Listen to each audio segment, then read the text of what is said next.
Gentili telespettatori, al nostro appuntamento con l'informazione. In apertura oggi una pagina dedicata alle scuole, dalle iniziative che le hanno viste protagoniste. Partiamo dalle iniziative contro la violenza sulle donne. Andiamo all'Odierna di Palma di Montechiaro, al Politi di Agrigento e al Fermi di Aragona. Ci sono i servizi.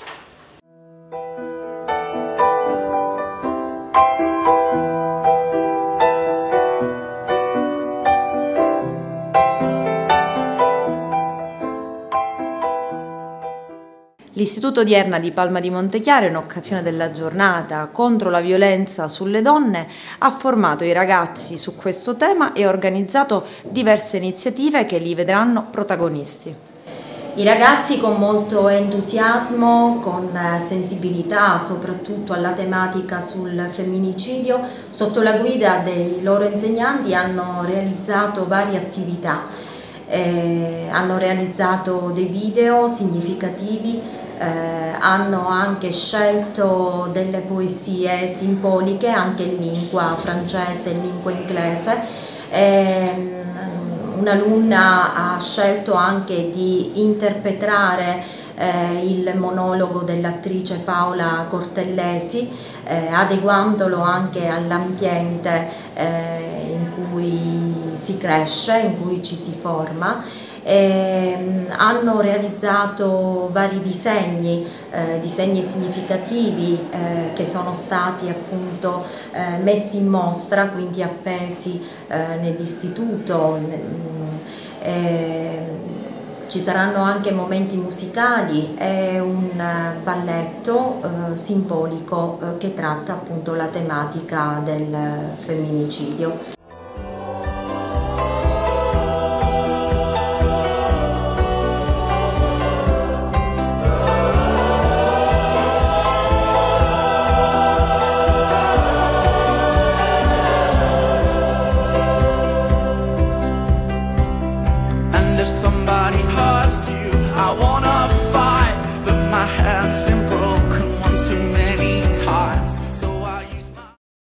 Non solo formazione didattica dunque, ma anche formazione della persona umana, del cittadino di domani. Sì, è necessario. La scuola appunto è il luogo per eccellenza della formazione e dell'educazione del cittadino del futuro, ed è per questo che qui a scuola bisogna creare una nuova mentalità, una nuova cultura, proprio libera dai pregiudizi, libera dagli stereotipi, dove la figura della donna debba venire rispettata e valorizzata per porre fine a questo odio, ecco, nei confronti della donna stessa.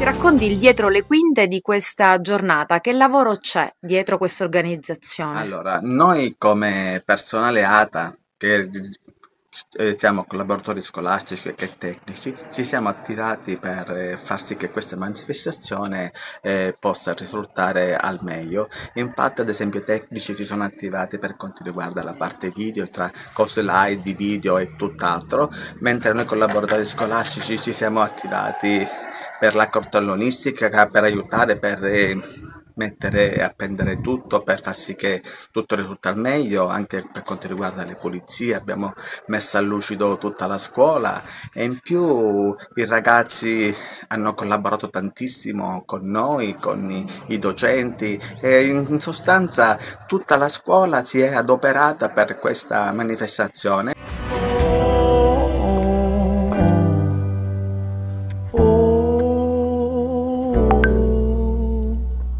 Nella speranza che questi fatti, che sembrano ormai all'ordine del giorno, non succedano mai più.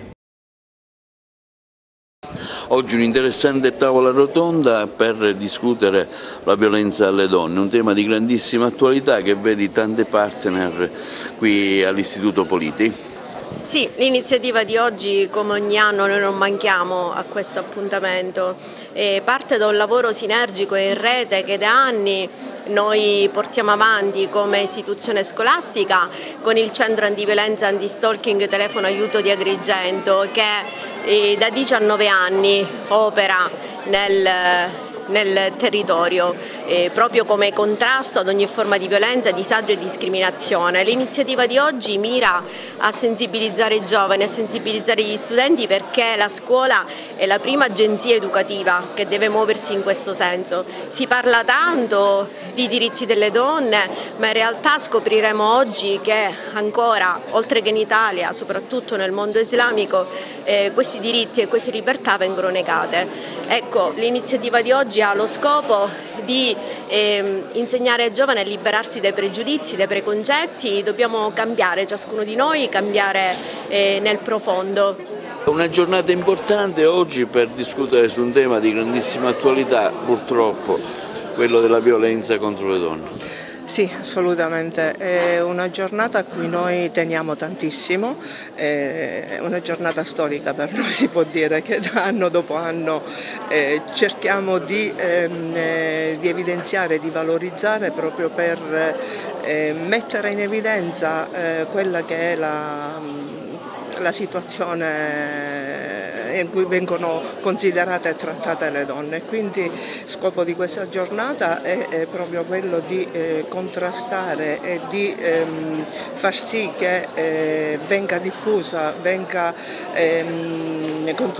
consolidata partendo dalla scuola dei giovani i valori del rispetto, della parità di genere, e quindi contrastare fortemente tutti questi segni di violenza che caratterizzano i nostri giorni, la nostra società, o che meglio per quanto riguarda la donna sono state sempre delle situazioni molto, molto forti, molto pesanti.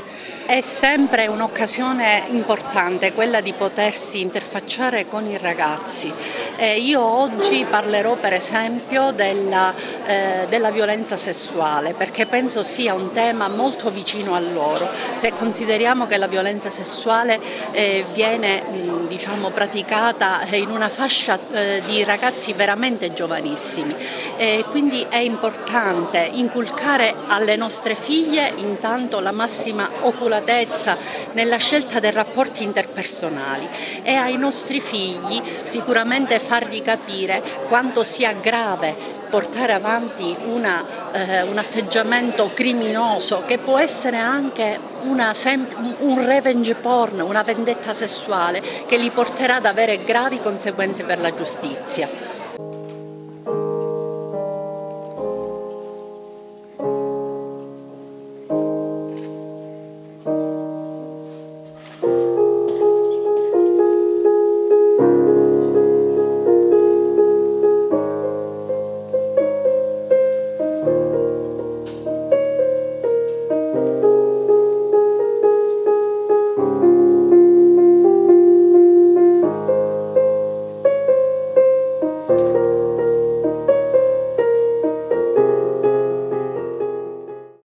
Istituto Fermi oggi con una interessante iniziativa, con la panchina rossa, insomma in un momento in cui purtroppo la violenza alle donne è sempre in aumento.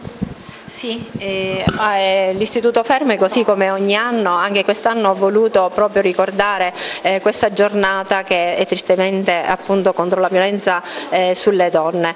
Con tutte e tre le sedi, con manifestazione, abbiamo organizzato anche degli interventi e dei convegni all'interno delle sedi, oltre che anche abbiamo pensato di inaugurare una panchina rossa che sappiamo è il segno tangibile di questa giornata. La panchina è stata realizzata dai nostri ragazzi, dei meccanici, attraverso appunto del materiale che era riciclato. Le Fermi ogni anno partecipa a questa iniziativa perché ritiene che sia di fondamentale importanza che la scuola intervenga in queste situazioni e per cercare di arginare per quanto possibile a questo fenomeno così drammatico, perché ancora oggi basta accendere la TV e ci rendiamo conto che il femminicidio non si è fermato assolutamente. Esistono le leggi sicuramente, sono importanti queste leggi, leggi, però da sole non sono sufficienti e quindi nessun provvedimento, che può essere penale, che può essere economico, amministrativo, riesce a far cessare questa veramente strage di donne, perché assistiamo ogni giorno a fenomeni in cui le donne vengono calpestate, vengono uccise, vengono oltraggiate, soprattutto in ambienti certe volte anche domestici, dove le donne dovrebbero sentirsi al sicuro, ma soprattutto da parte di persone che possono essere il compagno, può essere il marito, può essere il fidanzato, che dovrebbero più che altro amarle. E quindi quando bisogna intervenire, la scuola è sempre in prima persona a farlo tramite l'educazione, perché noi abbiamo il compito di educare questi nostri giovani in modo tale da inculcare dei valori fondamentali quali il rispetto del prossimo, il rispetto anche di colui che è il diverso, e quindi la scuola è sempre presente in questo. Ok, sarò ottimisti presenti a questa iniziativa, ecco, che messaggio lanciare specialmente agli alunni?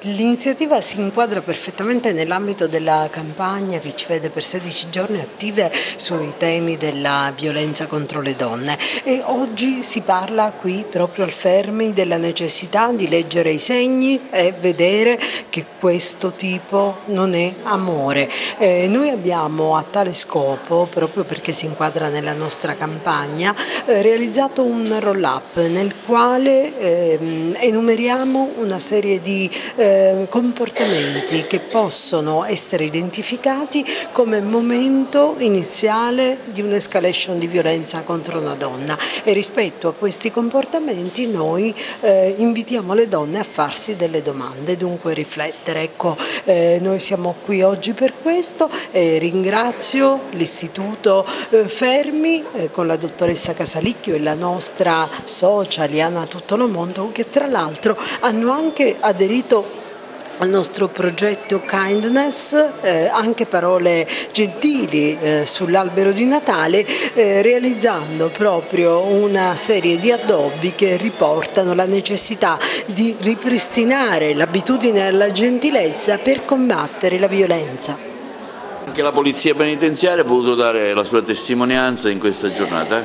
Sì, come ogni anno partecipo di buon grado a questi incontri nella consapevolezza che parlare con i giovani di violenza di genere e di violenza sulle donne sia assolutamente importante. La comunicazione è l'elemento essenziale per poter provare ad arginare questo fenomeno. Ecco, che messaggio lanciare agli alunni in questa giornata dove purtroppo tristemente si ricordano quello che sono le violenze contro le donne? Ricordiamo anche quello che è successo qualche giorno fa a Roma, dove 3 donne sono state violentate da un serial killer. È un messaggio di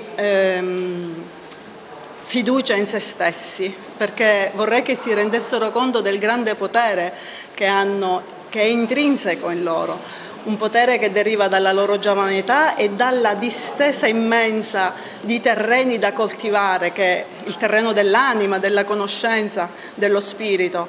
È un messaggio di presa di consapevolezza che la vita comunque va affrontata con la piena capacità di saper discernere situazioni, ambienti, contesti.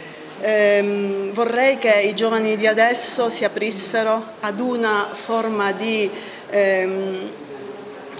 leggerezza rispetto a quelle che sono le loro, i loro sogni, le loro ambizioni. Vivere con più presenza, vivere con una sorta di autodisciplina, credere nei sogni, in se stessi e nelle loro capacità. I fenomeni di violenza di genere nascono soprattutto da una problematica culturale. Manca, da quello che è il nostro punto di vista come operatori presenti nel territorio, una diffusione della cultura del rispetto, della tolleranza. Le istituzioni presenti, la scuola, il mio ufficio che opera nel campo penale e che specificatamente si occupa di violenza di genere, sono chiamati ad un dovere dettato sin dalla Costituzione, quando la Costituzione ci dà un monito. Tutte le situazioni di condanne penali non possono, devono tendere alla rieducazione. Le istituzioni preposte a questa forma di rieducazione, educazione per quanto riguarda la scuola, devono parlarsi, incontrarsi, creare una rete di servizi che insieme può affrontare per un miglioramento, per un cambiamento, il vero problema della violenza di genere, che è insito nelle emozioni delle persone, nella mancanza di una cultura diffusa di rispetto e di tolleranza. Giornate FAI per le scuole, studenti in visita al Palazzo della Provincia e al Teatro Pirandello di Agrigento. Il nostro direttore Arturo Cantella.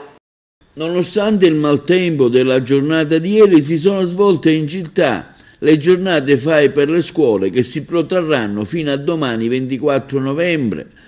3 giorni di visite scolastiche esclusive condotti dagli apprendisti ciceroni, giovani appositamente preparati da volontari del FAI e dai loro docenti per godere delle bellezze del nostro paese.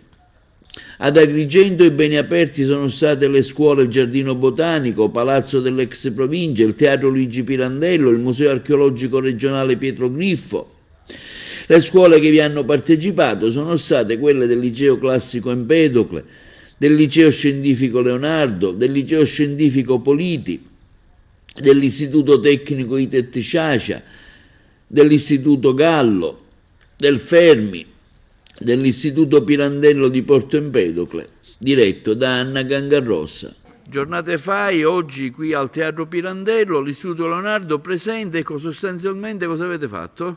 Abbiamo presentato alle diverse scuole mancaturisti che sono venuti oggi al Teatro Pirandello la struttura del teatro sia esterna che interna, l'architettura del teatro. Allora, sentiamo dei ragazzi dell'Istituto Leonardo di Agrigento, sostanzialmente oggi in queste giornate FAI cosa avete fatto? Prima tu? Oggi appunto abbiamo presentato e spiegato appunto la storia e la struttura del Teatro Pirandello appunto a dei ragazzi provenienti da differenti scuole. Siamo arrivati e successivamente ad aver preso alcune informazioni, ci siamo messi a presentare quello che abbiamo appreso e comunque le varie informazioni riguardo alla storia del teatro alle varie scuole e comunque ai turisti. Quindi c'è stato un interesse da parte dei vostri colleghi studenti? Sì. Ecco, in particolare cose che vi hanno chiesto, la domanda che vi hanno fatto maggiormente qui sul Teatro Pirandello, cosa vi hanno chiesto in particolare? Non lo so, quando è nato, qualcosa? Sì, abbiamo parlato appunto della nascita del teatro, poi abbiamo illustrato la parte appunto fuori, poi l'altro e poi appunto tutto il teatro. La tarea dell'albero del giudice Falcone arriva anche all'Istituto Anna Frank. L'iniziativa rientra nell'ambito del progetto nazionale di educazione alla legalità ambientale promosso dal Ministero della Transizione Ecologica e dall'Arma dei Carabinieri. Oggi la cerimonia di piantumazione. Vediamo. Presidente, un'interessante iniziativa oggi all'Anna Frank con questa giornata dedicata all'albero di Falcone e piantumerete anche una talea del famoso ceppo. Sì, abbiamo voluto aderire alla proposta dei Carabinieri proprio perché in questa scuola ci occupiamo di questi temi da diversi anni, noi coltiviamo il senso della memoria a partire dalla vicenda di Anna Frank, ma coltiviamo il senso della memoria per tutte le questioni che attengono all'educazione civica, all'educazione alla legalità e alla cittadinanza attiva. Siamo stati a Palermo il 23 maggio scorso, questo filo che non si spezza lo riannodiamo anche oggi nel corso di questa manifestazione a 6 mesi esatti dalla presenza a Palermo e vogliamo lasciare un segno, un simbolo tangibile all'interno della scuola con la talea di Falcone che sia un ricordo attivo per tutti i nostri studenti, quelli di oggi e quelli di domani. Credo che costruire il futuro significhi impegnarci seriamente nel presente e lo sforzo che cerchiamo di fare è questo. Un'interessante iniziativa all'Istituto Anna Frank, oggi qui ad Agrigento, Sindaco, oggi si pianta un albero per il futuro. Sì, oggi ci troviamo qui all'Istituto Anna Frank e ringrazio il dirigente, il dottore Russo, per aver avuto questa brillante idea. Ringrazio anche l'Arma dei Carabinieri nella persona del colonnello Vincenzo Castronovo, perché ha portato e sta donando proprio all'istituto una talea dell'albero di Falcone. È un simbolo sì, però è importante per inculcare ai nostri giovani il senso della legalità e il rispetto ambientale. Oggi una bella giornata qui all'Anna Frank, lei ha voluto dare la sua testimonianza per piantumare la talea dell'albero di Falcone. Ecco, momenti come questi sono importanti anche per dare un segnale di speranza e di futuro ai tanti ragazzi che sono presenti oggi qui alla scuola. Sì, l'iniziativa intrapresa dall'istituzione scolastica che oggi mi ospita è un'iniziativa altamente significativa e di alto valore simbolico a chiusura della celebrazione del trentennale delle stragi di Capaci di Via D'Amelio. Io auspico che questa iniziativa possa fungere da segnale per ricordare ai ragazzi che tutti i giorni frequentano questo istituto che il sacrificio di due persone che hanno svolto un mestiere non sia passato vano, e che gli stessi ragazzi si devono ricordare quotidianamente che il rispetto delle regole, l'esercizio della giustizia dipende principalmente dai loro comportamenti, e quindi che questo sia un monito per gli stessi affinché rispettino le regole di una società civile. Il gesto è chiaramente carico di significato perché non viene messo a dimora il 23 maggio ma a distanza di qualche mese, quindi il 23 novembre, a significare una sensibilità degli istituti agrigentini, a significare anche una forte sensibilità della popolazione scolastica sul tema della legalità, e dunque oggi assume, se vogliamo, un significato ancora più forte perché lontano dai riflettori e lontano dalla data indicata come quella della strage di Falcone, continua questo percorso di legalità.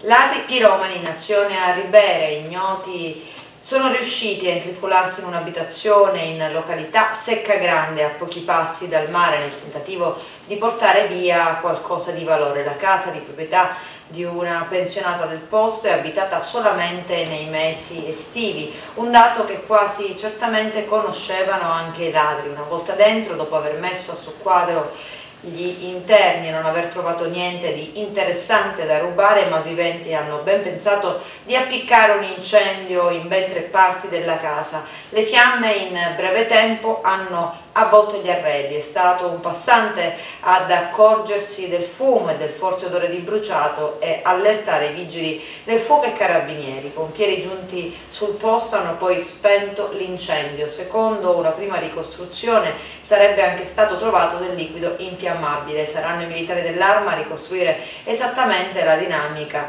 e quale sia il motivo alla base dell'atto incendiario.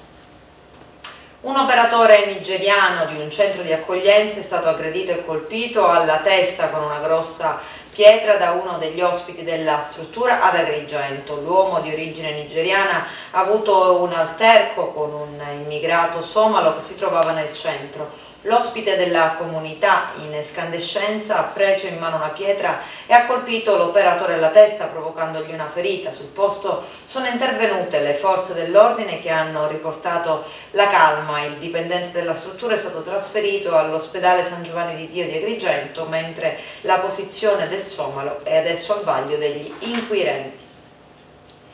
E di un arresto e 2 denunce il bilancio di 2 diversi controlli antidroga effettuati dai poliziotti del commissariato frontiera di Porto Empedocle. Gli agenti hanno arrestato un 30enne del posto per il reato di detenzione ai fini di spaccio di sostanze stupefacenti. L'uomo era stato fermato in strada per un controllo, ma poco dopo si è deciso di effettuare una perquisizione in casa, ed è proprio durante l'ispezione che la fidanzata del 30enne presente nell'abitazione ha tentato di disfarsi di un sacchetto gettandolo dalla finestra. I poliziotti lo hanno recuperato e hanno trovato al suo interno 100 grammi di hashish, un cutter e un bilancino di precisione. Per l'uomo sono scattate le manette, mentre la ragazza è stata denunciata. Il 30enne si trova adesso ai domiciliari. E in un'altra attività investigativa i poliziotti hanno denunciato un altro empedoclino. Il giovane è stato fermato per un controllo in cui sono stati trovati 5 grammi di cocaina suddivisa in 5 dosi.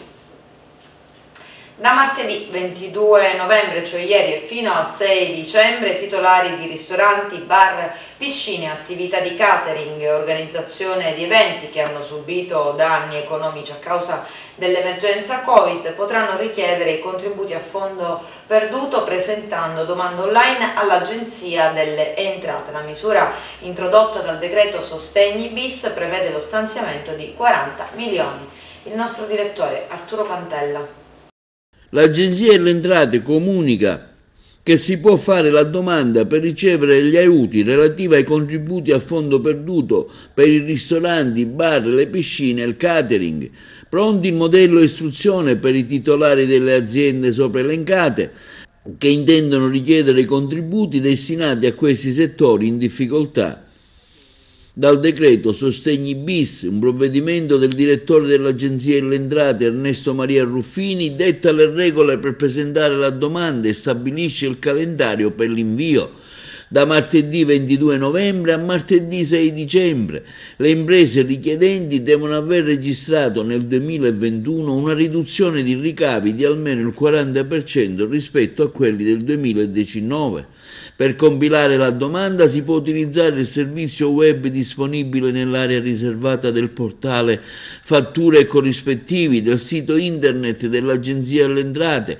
Per la compilazione è possibile utilizzare il software di mercato che rispettino le tecniche emanate con il provvedimento inviando la domanda tramite i canali telematici Entratel o Fisco Online dell'Agenzia delle Entrate.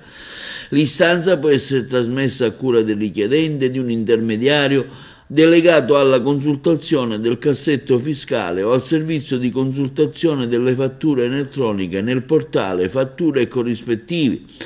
Possono richiedere il contributo alle imprese che esercitano attività prevalente, una di quelle individuate dai codici Ateco 2007, i 5610 ristoranti, 5630 bar, 9311 gestione di piscine, 5621 catering per eventi, organizzazione di feste e cerimonie, che hanno subito nel 21 una riduzione di ricavi di almeno il 40% rispetto a quella dell'anno 19.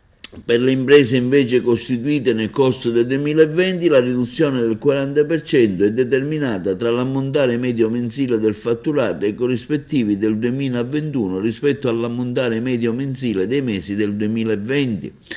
Trascorso il termine per la presentazione delle domande, l'Agenzia delle Entrate suddividerà i finanziamenti disponibili per il contributo stabilito dal decreto legge 73/21. L'importo del contributo per ciascuna impresa sarà pari al minore tra la somma determinata a seguito della ripartizione e quella residua di aiuti ancora fruibili determinati in base all'ammontare di aiuti in regime de minimis riportato nella domanda. Il contributo sarà accreditato direttamente sul conto corrente indicato dal beneficiario dell'istanza.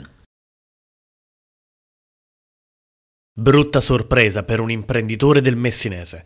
Mentre il governo Meloni annuncia aiuti per fronteggiare la crisi economica, le bollette dell'energia elettrica continuano ad arrivare e ad incidere su tante attività commerciali sempre più in difficoltà. Al titolare di un bar di Santa Teresa di Riva è arrivata una maxi bolletta da oltre 8.000 euro. Per l'esattezza 8.113 euro. Ai nostri microfoni l'amarezza e la rabbia espressa dal titolare dell'attività Natale Luna.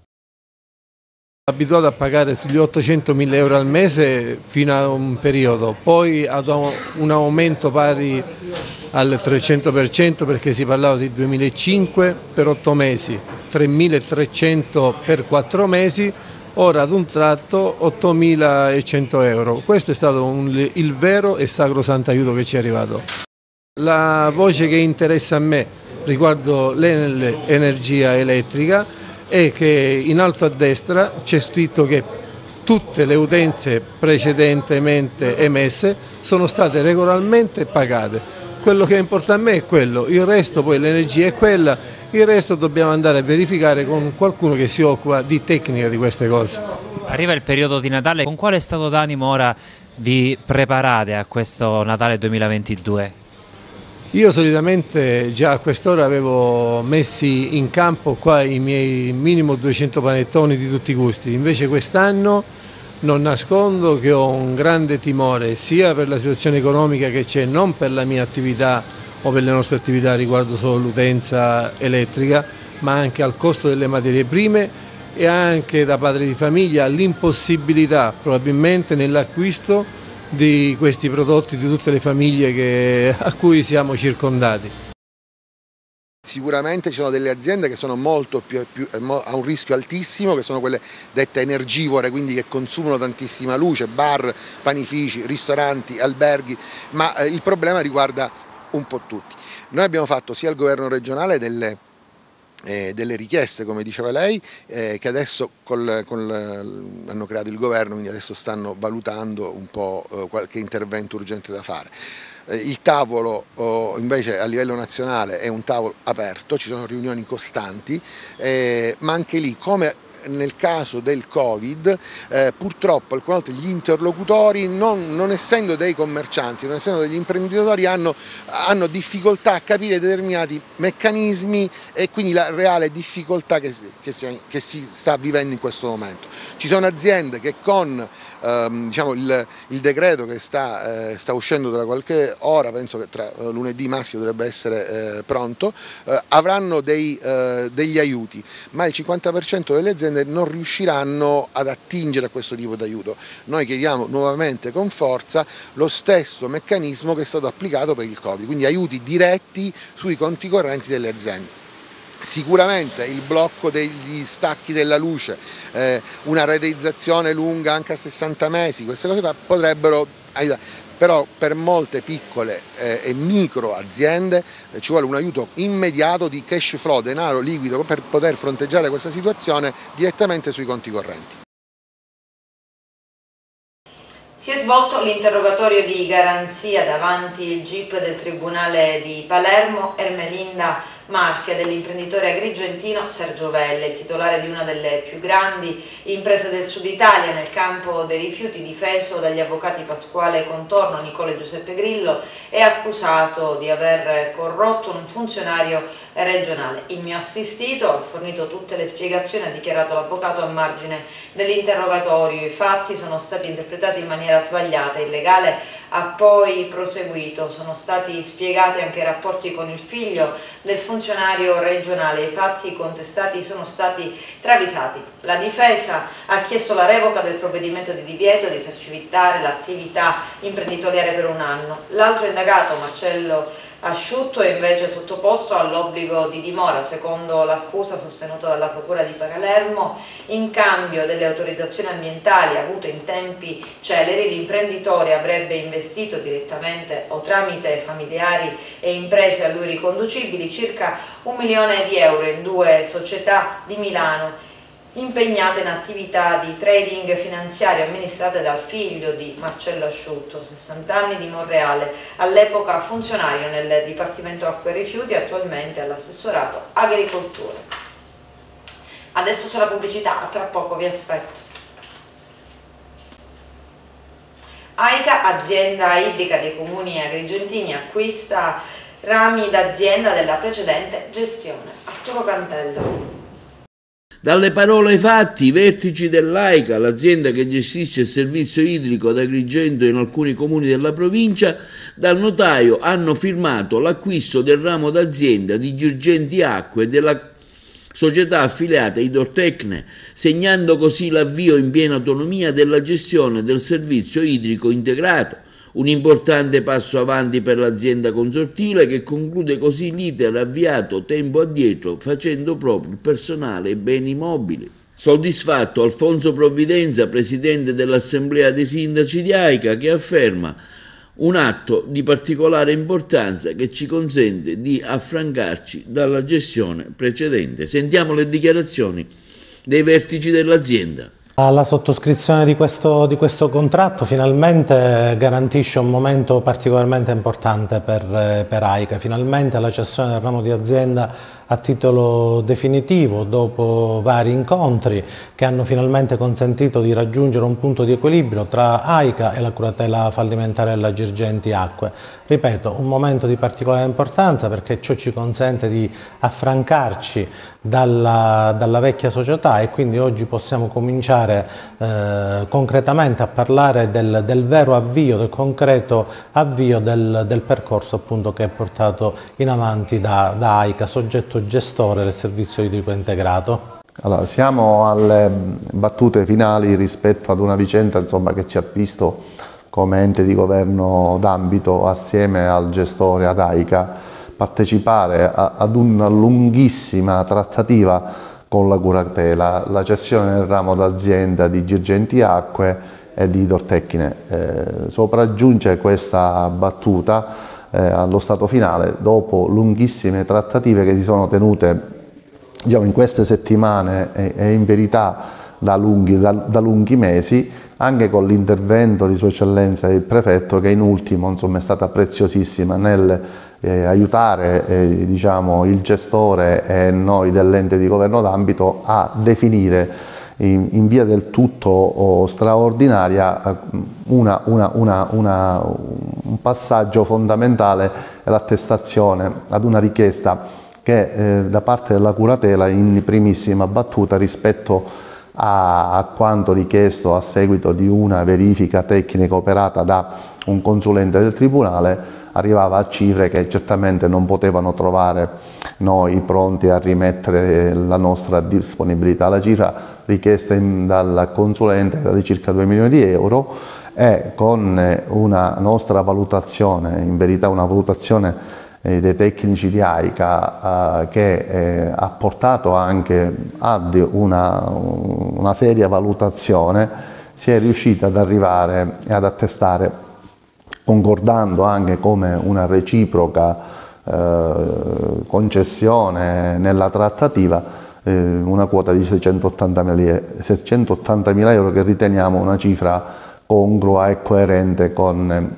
quanto anche ritenuto dai nostri uffici utile e pertinente a che finalmente AICA si ritrovi a camminare sulle proprie gambe e a sostenere in modo autonomo ora un percorso che di qua in avanti ci vedrà, come dire, certamente in un'azione di rafforzamento e di stabilizzazione operare al meglio il servizio idrico. Io di questo veramente devo ringraziare il presidente del CDA, il dottore Castaldi, che è stato preziosissimo, sempre con le sue, come dire, azioni specifiche in ambito tecnico, che è stato molto utile e ci ha aiutato veramente a definire questo lunghissimo percorso.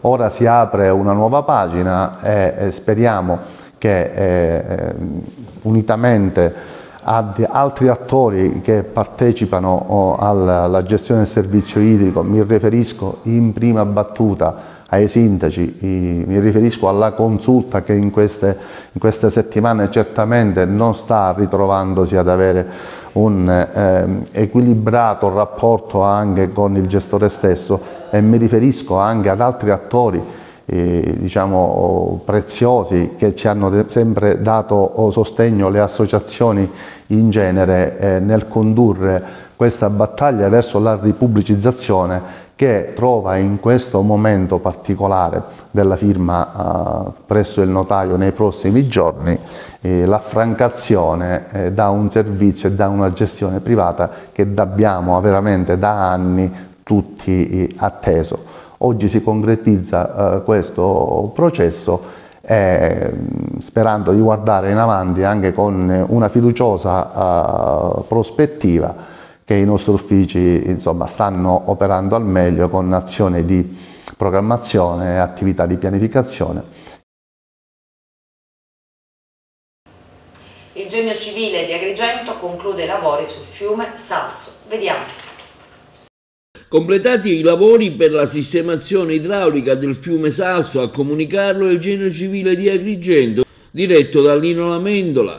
Continua l'intensa ed efficace campagna della regione siciliana per ridurre il rischio di esondazione dei corsi d'acqua che attraversano il territorio della provincia di Agrigento.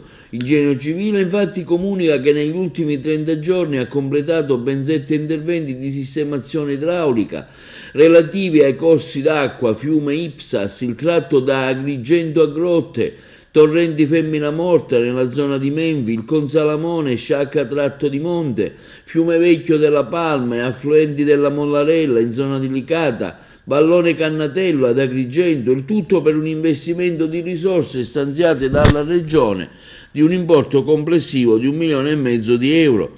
A questi interventi, comunica il Genio Civile, si aggiungono adesso i lavori di sistemazione idraulica del tratto del fiume Salso, Imera Meridionale, completati lunedì scorso. I lavori, che hanno impegnato risorse stanziate dalla Regione per un importo di 891.800 euro, hanno interessato la manutenzione del tratto finale del fiume Salso per una lunghezza di circa 4 km fino alla foce. Particolare è stato pulito l'alveo, sono stati riparati gli argini danneggiati, ripristinata la sezione idraulica del corso d'acqua ed è stata realizzata una scogliera a protezione della strada provinciale numero 11, le cui opere di fondazione erano notevolmente sottoposte ad erosione. Grazie al governo regionale, alle somme stanziate, alla competenza e all'impegno dei funzionari incaricati, afferma il capo del Genio Civile di Agrigento Rino Lamendola, continuiamo ad alimentare una proficua ed efficace campagna al fine di ridurre il rischio idrogeologico.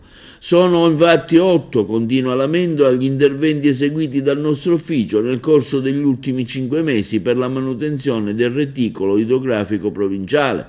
Lo staff del Genio Civile ne ha curato la progettazione e l'esecuzione, composto dal RUP Alfonso Faseli, dal supporto Francesco Mirabelli, dai progettisti Piruzzello e Failla, che hanno inoltre svolto rispettivamente il ruolo di direttore dei lavori, direttore operativo. A completare il gruppo di lavoro l'ispettore di cantiere Florio. I lavori sono stati eseguiti dall'azienda Enrico di Catanzaro, risultata aggiudicataria a seguito di gara aperta con la procedura.